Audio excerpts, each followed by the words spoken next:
Kažu viđaju te često nasmijanu, nekom drugom ruku daješ kroz grad,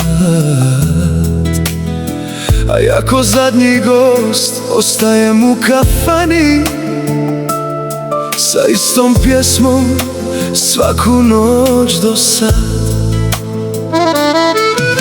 Sat na zidu kuca samo tvoje ime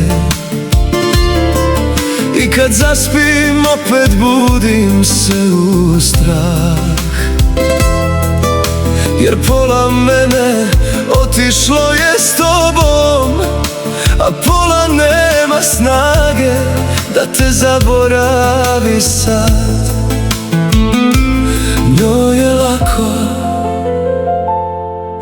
ona ne zna kako boli kraj. Njoj je lako, nju ne bude sjećanja, ne tražite u ljudima i dimu. Njoj je lako da okrene leđa, a ja još živim između.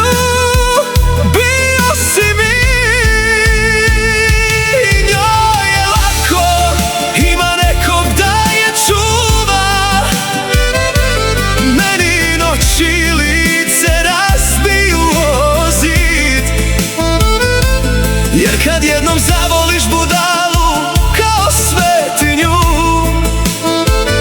ostaneš vjeran čak i kad ode s njim.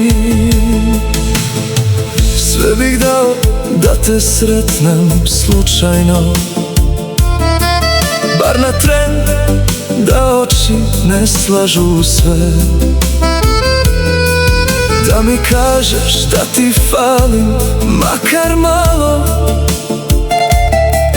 pa da imam razlog disati opet.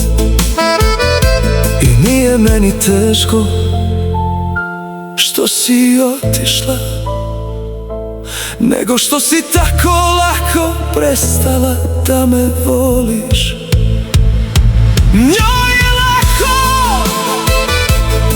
a meni svaki grad na tebe miriše. Njoj je lako, a ja te volim sve tiše i tiše.